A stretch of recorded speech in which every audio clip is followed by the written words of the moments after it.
Alors nous sommes arrivés Daf Yud Aleph de Nedarim, nous sommes aujourd'hui jeudi, on est le 17 Sivan.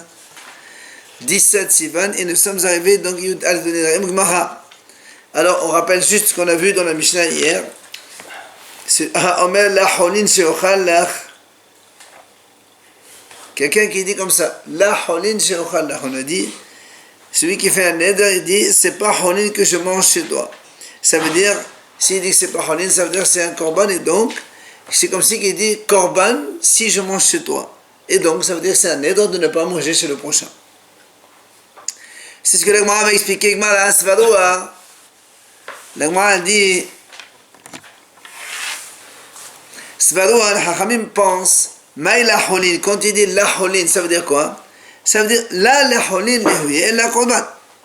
Ça veut dire, donc on déduit, quand on dit ce n'est pas hol, déduction, si c'est pas hol, c'est quoi? C'est que c'est korban, c'est kadosh. Et donc c'est pour ça que c'est assour, donc c'est neder. Alors la Gemara dit Mané Matnetin, c'est qui l'auteur de cette Mishnah? Alors, Rabbi Meir, si c'est Rabbi Meir, ce n'est pas possible. Pourquoi? La Gemara dit parce que Rabbi Meir, il ne pense pas qu'on fait des déductions de cette façon. C'est-à-dire, si on dit oui, ça c'est pas déduction non. Donc, si la Torah ne le dit pas, on ne peut pas déduire le contraire. D'ailleurs, il va nous apporter la preuve ici. Dans la Mishnah, c'est marqué, dans Kedushin là-bas, Rabbi Meir Omer, Kol Tnai She'eno Kitnai Benira Dovne Reuven Eno Tnai. Alors, on rappelle, dans Parashat Matot là-bas, on raconte que quand les bénis Israël étaient aux portes de la terre d'Israël, donc pour rentrer en Israël, il y avait les enfants de Gad et de Reuven. Ils sont venus voir Moshe Rabbeinu. Ils ont dit, voilà, tu sais, nous on a beaucoup de pâturage, on veut rester ici donc avant le Yarden. Alors Moshe Rabbeinu au début il s'est énervé contre eux parce que bon, etc. Maintenant après il leur a dit, voilà, il a dit à Yoshua la condition suivante. Si les soldats de Gad et de Reuven et de Gad, ils accompagnent les soldats d'Israël pour la conquête d'Israël, alors vous leur donnerez leur partie qu'ils voulaient donc avant de traverser le Yarden. Et Moshe Rabbeinu il a continué. Mais si ils ne les accompagnent pas, alors vous ne leur donnerez pas. Ça c'est la Torah. Ramim ils disent comme ça. Pourquoi il dit, Moshe Rabbeinu quand il dit, s'ils traversent le Yarden, vous leur donnerez cette partie. On a compris que s'ils passent pas, on leur donne pas. Pourquoi il a besoin Moshe Rabbeinu de répéter? De là Rabbi Meir dit, quand on fait une condition qui n'est pas comme celle de Gad et Reuven, c'est-à-dire si la condition n'est pas positive et négative, eh bien on fait pas, c'est pas une condition. Ça veut dire qu'il n'y a pas de tnaï si on ne répète pas oui et non. Ça veut dire que si Moshe Rabbeinu avait dit, s'ils traversent, on leur donne la terre, et c'est tout, on ne déduit pas que s'ils ne traversent pas, on ne leur donne pas la terre. S'il l'a répété, c'est que la déduction n'est pas automatique. Donc ça c'est l'avis de Rabbi Meir, on ne fait pas de déduction automatique. C'est pour ça qu'il dit ici, quand nous on a dit la holin, quelqu'un a dit la holin, ce n'est pas holin. Alors nous on a dit, donc on déduit, oui, si c'est pas holin, c'est que c'est korban, c'est kadosh. Donc nous on fait une déduction de non vers oui. Alors que Rabbi Meir dit, on ne fait pas de déduction de non vers oui ou de oui vers non. Justement, alors pourquoi Moshe Rabbeinu l'a répété? C'est la question. Moshe Rabbeinu dit, s'ils traversent, vous leur donnez. Moi j'ai compris que s'ils ne traversent pas, ils ne leur donnent pas. C'est un héritage, pas pareil. Parce que ça change. On parle de conditions. Tu dis, si tu fais ça, je te donne ça. J'ai compris que si tu ne fais pas ça, je ne fais pas ça. De conditions, c'est comme ça une condition. Oui, mais pourtant la Torah l'a répété oui et non. Pourquoi on répète non? Oui. Si c'est oui, c'est sûr que c'est non. Dans ce cas, oui, mais peut-être pas dans Cholim. C'est la même chose. Mais... C'est toujours dans le principe de l'enseignement. Où tu me dis une condition dans un seul sens, ça déduit automatiquement l'autre sens. Ou tu dis ça ne marche pas. Alors comme là-bas, donc dans la condition de Gad et Reuven, Rabbi Meir dit, si la Torah l'a répété, ça veut dire qu'on déduit par là que quand on fait un seul sens, on ne déduit pas l'autre sens. Alors ça veut dire que là aussi, si on dit la holin, quelqu'un dit que ce n'est pas hol, ça ne déduit pas automatiquement que c'est kadosh. Or nous on a dit ici dans la Mishnah, celui qui dit la holin, Ça veut dire c'est Korban et c'est un Neder. Donc la Mishnah, elle ne marche pas comme Rabbi Meir. Ça c'est clair. D'accord? Donc, on a dit, et Rabbi Meir leit le Miklat HaShomen, Henditna, Rabbi Meir le Miklat HaShomen, Ketamid Radoven, et l'Otnaï, El, Rabbi Udahi. Donc ça ne peut être que Rabbi Uda. Rabbi Uda lui dit, il pense qu'on fait une déduction. Quand on dit oui, on peut déduire non. Quand on dit non, on peut déduire oui. Là, la Torah a dit, dans la Mishnah, elle a dit, la holin, ce n'est pas hol. Donc je déduis que c'est kadosh et c'est un neder. Bien. Alors, la Gemara a dit dans ces cas-là, il y a une question. Pourquoi? Ema Sefa, regarde ce qui a marqué dans la Sefa. Rabbi Uda Omer, Ha-Omer Yerushalayim lo amal kilum.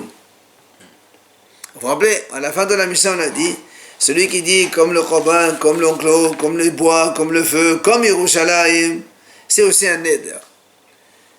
Mais s'il dit, il vient à Rabbi Uda, il dit comme ça, mais si quelqu'un dit Yerushalayim seulement, c'est rien. Ça veut dire que si Rabbi Uda il vient parler ici, ça veut dire que celui qui l'a précédé, c'est pas Rabbi Uda. Sinon, on ne va pas le mettre en plein milieu. C'est clair? La Mishnah a dit celui qui dit ça et ça et ça et ça. À la fin, Rabbi Uda il dit. Donc celui qui a parlé en premier, c'est pas Rabbi Uda. Or nous on a dit que le Tanakama, on vient de dire maintenant, ça ne peut pas être Rabbi Meir, ça ne peut être que Rabbi Uda. Alors c'est problématique. Si c'est Rabbi Uda qui a parlé au début, il ne peut pas en plein milieu. Et Rabbi Uda il dit, mais c'est toi qui as parlé jusqu'à présent, pourquoi tu rajoutes Rabbi Uda? C'est pour ça que m'a dit, Ema Sefa, Rabbi Uda, Omer Yerushalayim, Omer Kelum. Celui qui dit Yerushalayim, c'est comme si il n'a rien dit. Mid Sefa Rabbi Uda. Recha, la Rabbi Uda. D'accord? Donc si on dit que la Sefa c'est Rabbi Uda qui parle, je marque que la Recha c'est pas Rabbi Uda, donc c'est problématique. Alors justement, c'est le problème. Le problème il est Rabbi Meir, c'est pas possible. Rabbi Uda, c'est pas possible. Alors c'est qui l'auteur? Il n'y a pas que deux personnes. En général, c'est Rabbi Meir, Rabbi Uda ou Rabbi Meir Hachamim, c'est toujours comme ça. On a vu des exemples où la Recha et la Sefa, c'est le même auteur, on a déjà vu. C'est comme ça qu'il faut que ce soit. Non mais, le même auteur. On avait déjà vu le même auteur. Mais c'est ce qu'il faut. Si où tu as quelqu'un qui parle Rabbi Uda, donc ça veut dire avant lui il y a quelqu'un d'autre. Mais si on dit que le premier c'est pas Rabbi Meir, c'est Rabbi Uda, alors on ne peut pas dire Rabbi Uda il parle, et après d'un coup tu dis et Rabbi Uda il a dit. C'est toi qui as parlé jusqu'à présent. Alors là, m'a dit, Kula Rabbi Uda. En vérité, c'est toute la Mishnah Rabbi Uda. Alors je pose la question, comment ça se fait que tu me mets Rabbi Uda en dernier alors? Voilà comment il faut lire la Mishnah. Il dit voilà, il faut dire comme ça. La Mishnah dit comme ça. Plusieurs idées. Le dernier cas, celui qui dit qu'Yerushalayim, ça marche. Ça veut dire que s'il dit Yerushalayim, ça ne marche pas, parce que, il faut rajouter chez, parce que Rabbi Uda pense, en fait c'est Rabbi Uda qui parle. Et on te donne la raison, parce que Rabbi Uda pense que celui qui dit Yerushalayim tout seul, ça ne marche pas. Alors là, on m'a dit, si c'est ça, il y a une question. Pourquoi? C'est-à-dire que si on dit que Rabbi Uda dit la Recha aussi, ça veut dire, là, on m'a dit, Vichi Amar, Yerushalayim le Rabbi Uda Mimetzah. Ça veut dire, on admet maintenant, puisque toute la Mishnah, l'auteur c'est Rabbi Uda, ça veut dire ce qui a précédé avant, celui qui dit comme Yerushalayim, c'est assour comme un neder. Alors on m'a dit pourtant, nous avons vu dans une braïta, Rabbi Uda Omer, Rabbi Uda dit comme ça, Ha-Omer ki Yerushalayim, lo amal kilum. Celui qui dit comme Yerushalayim, c'est rien, c'est pas un neder. Donc c'est contradictoire par rapport à ce qu'on vient de répondre maintenant. Parce que Rabbi Uda il pense, il faut qu'il fasse un neder de quelque chose qui est offrable à Yerushalayim. On ne fait pas un neder. Yerushalayim, c'est pas quelque chose qui est interdit. Il faut faire, quand on veut s'interdire quelque chose, on le fait avec quelque chose qu'on offre. Donc, question, de nouveau, ça ne peut pas être Rabbi Uda, la Recha. Puisque la Recha, on a vu que Rabbi Uda lui dit, quand on dit qu'Yerushalayim, c'est rien du tout. Et non, dans la Recha, on a dit dans la Mishnah, celui qui dit qu'Yerushalayim, Tanakama, il a dit que c'est un saut comme un neder. Alors, l'Agma a dit, Kula Rabbi Udahi, en vérité, toute la Mishnah, c'est Rabbi Uda. Outretana, et à l'ébat de Rabbi Uda. C'est-à-dire, le premier Tana, il pense que Yerushalayim c'est pas bon, mais qu'Yerushalayim c'est Assour. Et le deuxième, il a dit non, Yerushalayim. Et donc le dernier, il pense, celui-là qu'on vient de voir maintenant, même qu'Yerushalayim c'est rien du tout.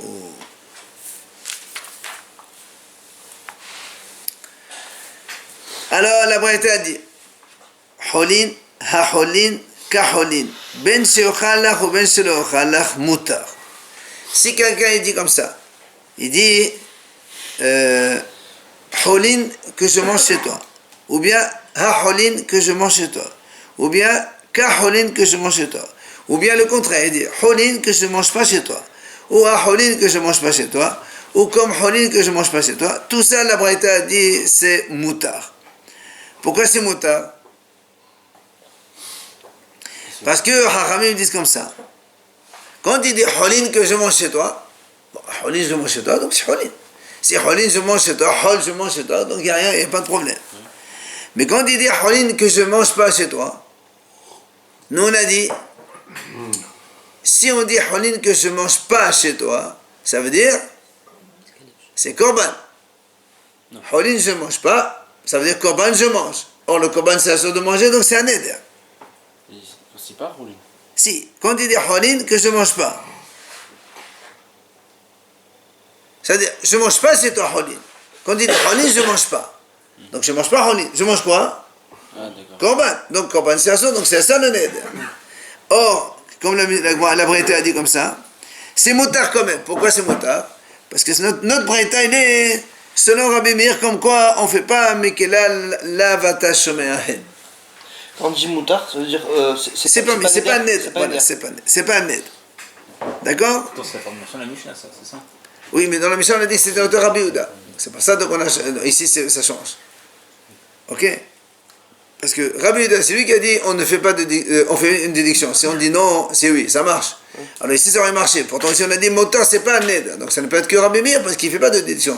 Quand je dis holin, je ne mange pas chez toi, je dis holin, je ne mange pas chez toi. Tu ne peux pas me déduire, c'est-à-dire korban, je mange et que c'est assour. Non. Maintenant, la Braïta continue. La holin she'ochalach assour. Quand quelqu'un dit la holin que je mange chez toi, c'est assour. Pourquoi? Parce que là, il dit la holin. Ce n'est pas holin. Ce n'est pas holin, donc c'est pas une déduction. Ce n'est pas hol. Donc si c'est pas hol, c'est automatiquement kadosh. Et donc c'est assour. Par contre, la holin lo ochala, mutar. Quand il dit la holin, ce n'est pas hol que je mange pas chez toi. D'accord? Donc là, quand on dit ce n'est pas hol, je mange pas. C'est-à-dire ce que je mange, ça va être korban. Donc ça, c'est une déduction. Et la déduction, on ne la fait pas. Parce qu'on est comme Rabbi Meir. Alors c'est pour ça que c'est mutar. Alors la Gemara dit Resha mani Rabbi Meir hidileti mikela lavata shomeahen. Donc, nous on a dit au début que la Resha, la première partie de cette Braïta, puisque quand il dit holin shelo ochal, donc holin que je ne mange pas. Donc nous on a dit on va pas déduire, d'accord, on va pas déduire, mais korban je mange et c'est assour. Donc si on ne fait pas de déduction, donc l'auteur c'est Rabbi Meir automatiquement. Bien. C'est ben she'ochal ou ben she'lo? Non, ben she'ochal, quand il dit ochal, ça c'est même pas un peu. Holin, je mange chez toi, donc je mange chez toi holin, il n'y a pas de problème. C'est-à-dire ta nourriture à toi, elle est hol pour moi, donc je mange, il n'y a aucun problème. Donc le Gemara dit Mané Rabbi Meir dilete mikla de lavata shomeahen. Donc on a dit que la première partie c'est Rabbi Meir. Encore une fois, c'est quand il dit holin, ha-holin, ka-holin, shelo ochala, que je ne mange pas. Normalement, on doit dire, s'il dit hol, je ne mange pas, mashma, c'est korban, je mange, et korban, il ne peut pas manger, donc c'est assour. Mais comme nous, on a dit, c'est Rabbi Meir qui ne fait pas de déduction contraire, donc on reste avec la phrase formulée, holin, je ne mange pas, c'est permis de manger, il n'y a aucun problème. Oui, il ne mange pas alors. Hein? Pourquoi il le dit alors? C'est pas un neder. Ça va. Ah, non, mais ça veut dire c'est pas un neder.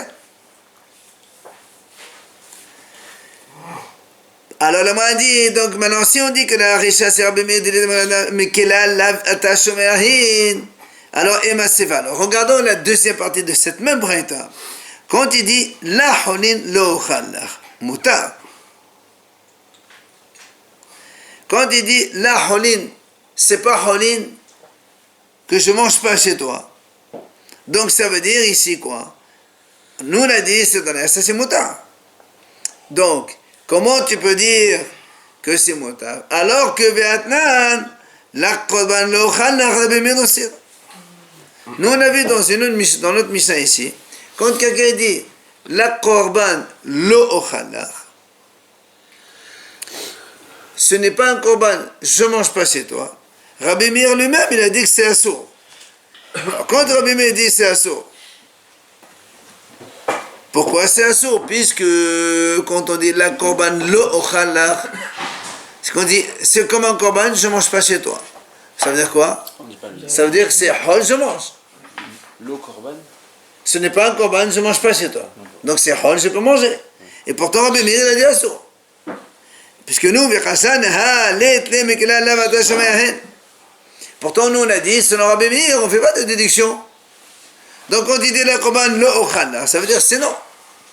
Tu ne peux pas me déduire, oui, mais ça veut dire que si c'est pas un korban, c'est que c'est hol, et donc je peux manger. On ne peut pas faire une déduction pour Rabbi Meir, puisque Rabbi Meir, il ne fait pas de déduction. Ça reste clair quand même. Hein? Il y a deux négations. Ça veut dire je mange korban. Je mange Il dit là, donc ça veut dire, quand il dit ça c'est pas un korban, je ne mange pas. Donc tu déduis, ça c'est hol et je mange. Et c'est pour ça que c'est mutar. Or, nous on n'a pas le droit de déduire, puisque d'abord, ici il dit Rabbi Meir, il dit Osser. Il dit que c'est assourd. Pourquoi il dit c'est assourd? Parce qu'on ne fait pas de déduction. Donc quand il dit la korban lo ochalach, ça veut dire korban lo ochalach. C'est comme une déduction. Non. Si tu fais la déduction, ça doit être mutar. Non, j'ai compris. Mais Or, on ne fait pas de déduction. c'est comme une déduction ça, de dire ça. Ben oui, puisque si tu dis korban, toi on déduit par là que si c'est hol, c'est ça la déduction. Mais donc là, pour ça, par exemple, Rabbi Meir, il dit quoi là? Rabbi Meir, il a dit la korban ochalach assour. Et chez nous, on voit que Rabbi Meir il dit la holin ochalach mutar. Ça veut dire d'un côté, tu me dis on ne fait pas de déduction, et là on fait une déduction, ça ne marche pas. Et comme il a dit Amar Rabbi Abba, Naasa ki omer, la korban yehe lefrar lo ochalach. Alors là-bas, Rabbi Abba il explique justement, il dit quand on dit la korban lo ochalach, Rabbi Meir explique, quand il dit la korban, ce n'est pas un korban, lo ochalach, je ne mange pas. En fait, Rabbi Abba il dit non, c'est pas comme ça qu'il veut dire, c'est pas que c'est pas un korban. Non, la korban yehe, ça c'est comme un korban, c'est pour ça que je ne mange pas. Ça, c'est ce qu'il a expliqué Rabbi Abba selon Rabbi Meir. Là aussi, pourquoi chez nous on ne dit pas, quand il dit la holin, je ne mange pas, il faut dire la holin yehye. Ce n'est pas hol yehye, c'est pour ça que je ne mange pas. Et donc le commandant doit être là. Pourquoi ici tu m'as dit que c'est mutar? D'accord? Donc on a ici une contradiction, puisque si on dit que Rabbi Meir, c'est lui l'auteur de la Recha, vu qu'on ne fait pas de déduction contraire, on a une contradiction, puisque dans notre Braïta à nous, c'est marqué la holin lo ochalach. Quand quelqu'un dit ce n'est pas hol, je ne mange pas, c'est mutar. Et dans la Braïta, dans la Mishnah, nous on a vu la korban lo ochalach, c'est assour. Et Rabbi Abba il a expliqué que la korban lo ochalach assour, pourquoi c'est assour? Parce que il dit, c'est comme si que quelqu'un il dit comme ça, la korban yehye. Ta nourriture elle est pour moi korban. C'est pour ça que je ne mange pas. Oui. Alors dans ces cas-là, dans notre Mishnah, on aurait dû dire la même chose. La holé, ça veut dire c'est hol. Et donc je peux manger. Lui il a dit, non, il a dit je ne peux pas manger. Alors si je ne peux pas manger, c'est assourd. Alors pourquoi on a dit mutar? Alors la Gemara répond, Haïtana savala que Rabbi Meir bahada, ou fallait aller bahada. On a dit en vérité, ce Tana ici, en fait, il pense comme Rabbi Meir dans un cas, mais il ne pense pas comme Rabbi Meir dans l'autre cas. Et la Gemara, elle explique comme ça, elle détaille, savala kavade bahada delet le migral lavata shomeahin. Donc, il est d'accord avec lui qu'on ne fait pas de déduction. Quand c'est non, ça ne veut pas dire oui. Donc le premier cas, quand il a marqué la holin lo ochalach mutar, puisqu'il a dit ce n'est pas hol, je ne mange pas. Donc on ne va pas dire c'est korban. On ne fait pas de déduction. Et ça ne se mange pas, c'est comme si il n'a rien dit. Par contre, au fader ale bahada ba korban. Mais quand Rabbi Meir il a expliqué, donc quand Rabbi Abba il a expliqué selon Rabbi Meir que quand il dit la korban, ça veut dire quand quelqu'un dit la korban, ça signifie selon Rabbi Meir la korban yehi. C'est-à-dire, on va pas dire la korban, il faut dire les korban yehi. Ça va être un korban.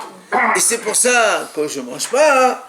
Et bien là, il n'est pas d'accord avec cette explication. Selon Rabbi Meir, lui il dit on n'explique pas comme ça. Quand on dit la korban, c'est pas un korban. C'est pas la korban, c'est un korban, c'est pour ça que je ne mange pas. Comme il avait expliqué Rabbi Abba. Et voilà, il dit il n'est pas d'accord avec l'explication de Rabbi Abba pour Rabbi Meir.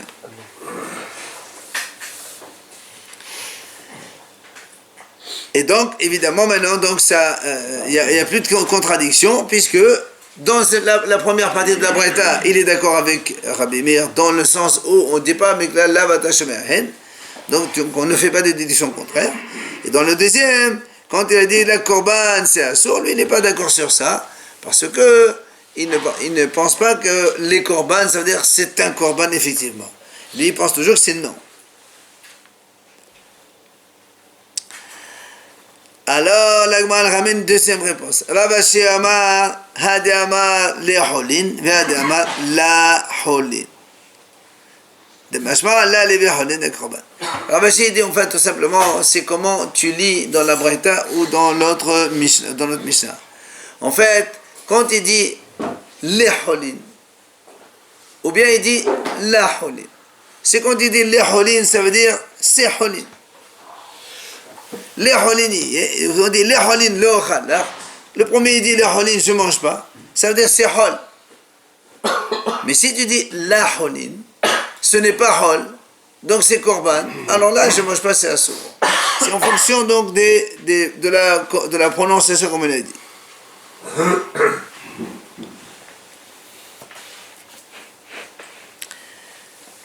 Alors, après on passe à la deuxième idée de la Mishnah. Tahor vetamen notar au figul assour.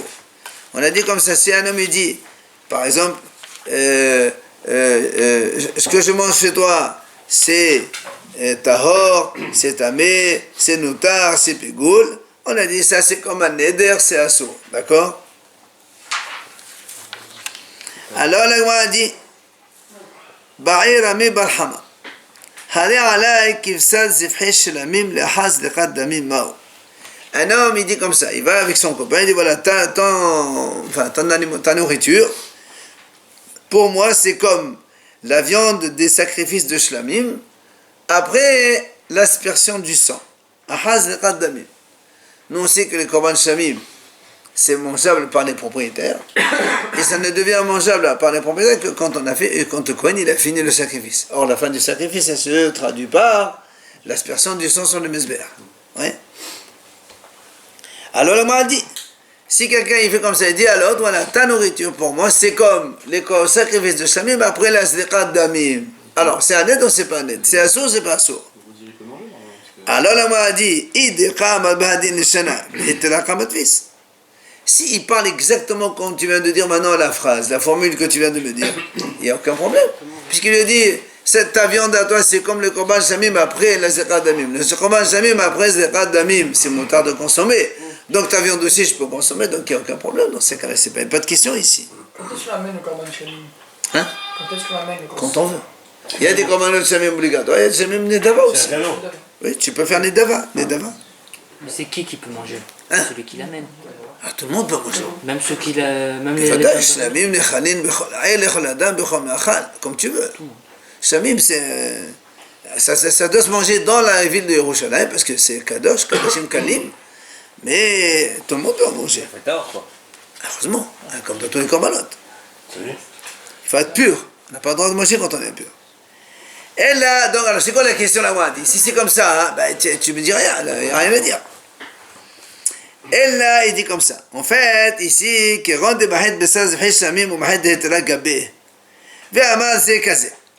dit en fait, il avait posé un morceau de viande de Shlamim. Il y avait un autre morceau de viande normale. Et ce monsieur, il dit, cette viande-là, c'est comme cette viande-là. Alors, ok, c'est quoi le problème? La question quoi? Il dit, il m'a dit, est-ce que Be'ekado Kamatfis ou Be'etela Kamatfis? Est-ce que ce monsieur, quand il dit ce morceau, c'est comme ce morceau? Ça veut dire, il veut dire ce morceau-là, c'est comme cette viande qui est Korban Shlamim. À l'origine, c'est un Korban et c'est assour. Ou bien, il veut dire non, cette viande comme ce morceau-là, que maintenant on peut le consommer. C'est la question. Est-ce que quand il dit lui, ce morceau, c'est comme ce morceau, est-ce que ça, son idée pour dire c'est comme ce morceau que maintenant on peut le consommer? Ou bien son idée à lui, c'est ce morceau-là, il sera comme ce morceau, comme à l'origine, comment il était un korban, et un korban, c'est la sorte de manger. Mais il a donné la fin de la phrase quand même, il a dit... Non, il a dit ce morceau comme ce morceau. C'est tout ce qu'il a dit. Tout à l'heure, quand il a formulé la phrase, on a dit c'est évident. S'il a dit c'est comme la viande de Shamim après Zdecha d'Amim, il n'y a rien à dire, c'est moutarde. Mais là, l'Agma a dit non, la question en fait, qu'il a dit ce morceau comme ce morceau. Alors quand il a dit comme ce morceau, est-ce que son intention c'est de dire comme le morceau de cette viande que maintenant on peut manger parce que on a, donc le korban il a été fini, ou bien dans sa tête c'est comme ce morceau de korban. Korban, et le mot korban pour lui, c'est un korban samim, c'est assour de manger tant qu'on n'a pas fait ce qu'il faut. Et le deuxième morceau, il y a un morceau de Shamim, un morceau de viande normale. Exactement, un morceau de samim. Shamim, il y a eu la zrika ou pas? Ça y est, on a tout fini. Mais s'il y a eu la zrika, on a vu tout à l'heure que s'il y a eu la zrika, c'est... Ça c'est quand il a formulé, quand il a dit, c'est comme le korban chez l'amim après zrika d'amim. Ça c'est évident que c'est moutarde. Non, mais là, dans ce cas-là... Là il a dit ce morceau de viande, c'est comme ce morceau de viande. Alors, notre problème à nous maintenant, on a dit, c'est soit on dit, quand il a dit comme ce morceau, ça veut dire qu'il parle de en l'état, maintenant ce morceau il est consommable donc c'est moutarde, ou bien ce qu'il veut dire comme ce morceau, ça veut dire comme ce morceau de korban. Ah, c'est une grande importance, et donc le korban c'est important et c'est assourd.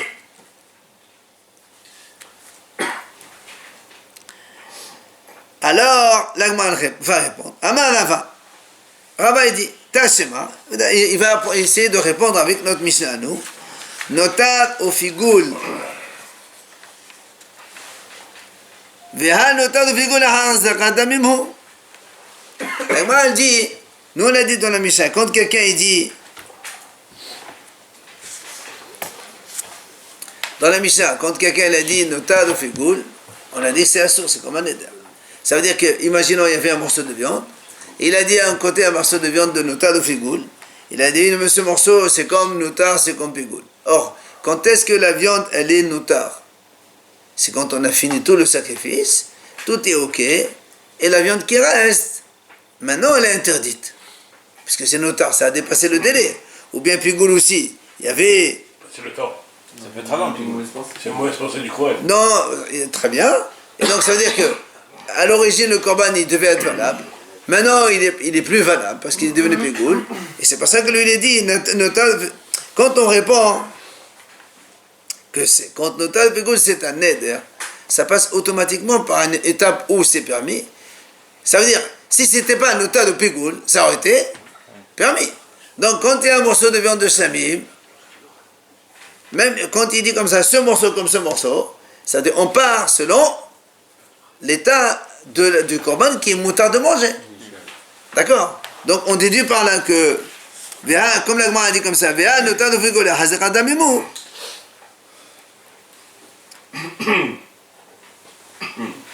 s'il a fini le service, ça peut pas être pégoul, ça aussi. Pardon? S'il a fini le service, le Kohen. Très bien, on a fini le korban. On a maintenant le korban, il est notar. Tiens, un morceau de viande notar. Nous on a dit, quand il dit un morceau de viande notar, c'est assourd.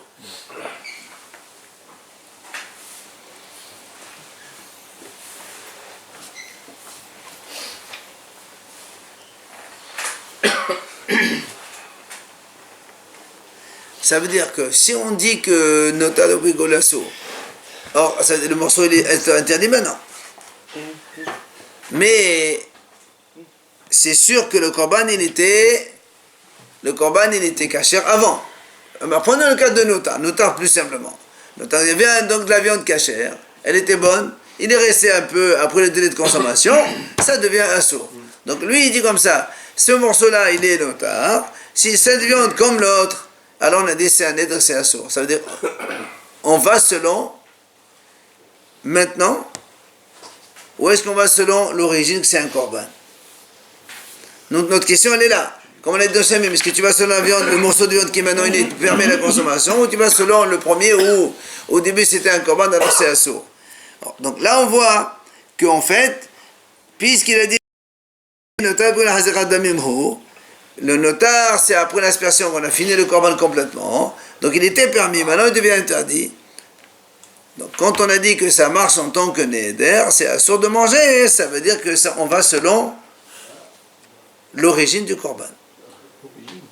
Bah oui, puisque maintenant, on est après Zekat Damim, mais la viande aurait dû être motérée. Elle est assoura parce que c'est notar. Ça a dépassé, c'est pas l'origine. Si on dit ça, Donc, ça veut dire que, quand est-ce que notar, il s'appelle notar? Que si seulement on est passé par l'étape où la viande, elle était permise, où le korban, il était cachère. Donc, si le korban était cachère, Dans ce cas-là, c'est obligé que ce soit un éder.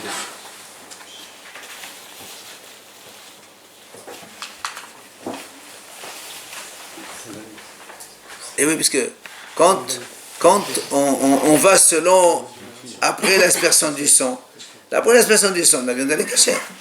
Alors, si tu me dis que c'est assourd, on est obligé de dire qu'on va selon l'origine du korban, comme quoi c'est assourd. Donc, avec ça, on répond. C'est-à-dire que comme il y a eu un korban, après il y a eu la procédure du sacrifice. Donc, quand on est korban, c'est assourd la consommation. Quand on fait toute la procédure du sacrifice, ça devient moutar. Et après, ça devient interdit à cause du notar. Donc, si ça devient notar, c'est parce que c'est passé par une étape où c'est permis. Et pourtant, donc, ça passe par une étape permise, et on a dit quand même c'est assourd. C'est-à-dire, on ne regarde pas l'étape permise, on regarde l'origine où c'est. Non, non, dire qu'on regarde la partie notar. juste avant On voit la dernière. Ouais, La mais dernière c'est partie. quelque chose qui n'est pas venu encore, tu peux pas dire. Mais le notar. Non, c'est après. Non, maintenant c'est notar. Mais non, c'est après, notar. Oui, mais si tu dis que ça devient. Non, Oui, mais maintenant il C'est est bon. après le Hatzot. non, on dit que c'est notaire. non, mais quand tu parles de notar, ça veut dire que ça maintenant dépasse. il est déjà notar. Non, peut-être qu'il va te dire comme notar. Oui, mais quand il dit lui, ça c'est comme ça. C'est-à-dire comme cette viande-là, d'accord, qui elle est devenue d'accord notar, mais à l'origine c'est une viande permise. Moi je peux pas dire ta viande à toi elle est notar. Elle peut pas être notar ta viande. La viande de quelqu'un, c'est pas notar, c'est pas le korban. Non, mais quand lui dit ça des viandes, elle est comme celle-là. C'est-à-dire comme celle-là, elle est devenue permise après le korban. Elle est comme ça. Elle est devenue notar aujourd'hui. Donc hier, elle était bonne. Elle était bonne hier. Mais bonne après sacrifice, pas bonne. Très bien, bonne après, bien sûr, bonne après service. Mais moi, je ne peux pas dire ta viande à toi, elle est notaire. Ta viande, elle ne peut pas être notaire parce qu'elle n'a pas dépassé de délai de consommation. Mais quand on dit notaire, quand la Torah l'a dit à source, ça veut dire, en fait, elle a subi la procédure du cachère. C'est une viande, elle est permise en vérité dans la consommation. Seulement, elle a dépassé un délai, c'est pour ça qu'on ne la mange pas. Mais en soi-même, la viande, elle est permise. Mais pourtant, on a dit que c'est quand même assourd. Assourd à cause du korban d'origine, pas après. Non, le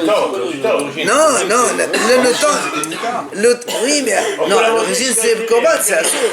Ce n'est qu'après que ça devient permis, quand on a fait toute la procédure du korban. À l'origine c'est assourd. Quand on dit comme ici, donc le korban il est assourd, la procédure du korban qui la rend permise, après il devient notar au pégoul, ça c'est autre chose.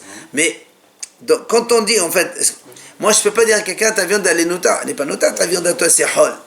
Quand je dis notar, ça veut dire que si elle devient notar, c'est qu'elle est passée. On est dans ce morceau de viande que je présente aujourd'hui, il est notar. Il a dépassé 3 jours de consommation. 2 jours, normalement c'est 2 jours.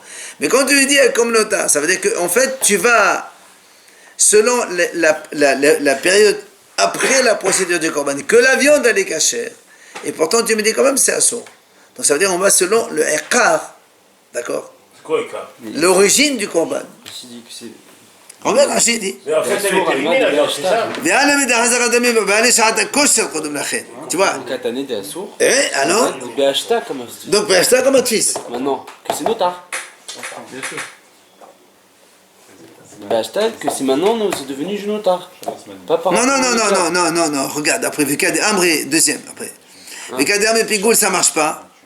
Nous, c'est autre chose qui Parce qu'il n'a jamais été caché, Pigoul. Oui, puis vous l'a jamais dit. Donc, ça, nous, c'est pas notre cas. C'est pour ça que, regarde Rachid, et la minota d'avaler Sha'ata Kosher. Fallait Sha'ata Kosher. Le notaire, il avait Sha'ata Kosher. Donc, s'il avait un moment où il était caché, donc s'il est assourd, c'est à cause du début, pas de la fin. Il y a marqué le Katané des assours. Non, ça c'est la première version. Et Kadéam prend la deuxième version de Rashi. Donc la raison elle est parce qu'il y avait un moment où il était caché. C'est pour ça, regarde, Amal et Ravuna, regarde comment il va objecter. Amal et Ravuna, Badet Avnatan, Benota Shalala. Et alors il dit, imaginons Korban Ola. Quand il dit, imagine que c'est un Korban Ola. Le Korban Ola, il n'a jamais été permis à la consommation. Puisque le Ola, il est calé sur le Mesbéa. Alors, si c'est notaire de Ola maintenant. Mais c'est ce bain. Hein? Ça existe, notaire de Ola? Bien sûr, ça existe. Si tu la servi dans le 2 mètres sur le Mesbéa, tu ne la mets pas. Elle dépasse son délai. Après, c'est fini, il faut la brûler. Alors, tu vois bien que peut-être que ça, la Mishnah, peut-être qu'elle parle de notaire de Ola. C'est pour ça que, comme il n'y a jamais eu de possibilité d'autorisation, c'est pour ça que c'est assourd. Mais peut-être que sinon, quand un korban il est consommable, alors on va selon le temps de consommation. Mais Rola, il a jamais été consommable pour les gens. Mais ça fait, il y a quand même une notion de notaire de Rola. D'accord, mais tu peux pas. Rola, c'est. Ça fait rien, mais, que pour Hachem. mais si tu le laisses en dehors du Mesbéa, après, imagine tu as un morceau de Rola. Normalement, il faut le mettre toute la nuit. Le lendemain matin, il y a encore un morceau. Tu le jettes, tu le brûles. Enfin, on le brûle en dehors du Mesbéa. Ça s'appelle notaire de Rola. D'accord, donc tu vois bien que le notaire de Rola, c'est-à-dire, dans la Mishnah, quand quelqu'un, la Mishnah l'a dit, notaire, c'est assourd. Moi, je peux te dire, tu sais pourquoi c'est assourd? Parce que là-bas, il parle de notaire de Rola. Parce qu'il n'a jamais été permis. Alors que chez nous, ici, quand il y a Zévar Shelamim, peut-être c'est permis, parce qu'il y a un moment où il est permis. D'accord? Après, demain, on va Parce passer que à la c'est question. de la viande, monsieur.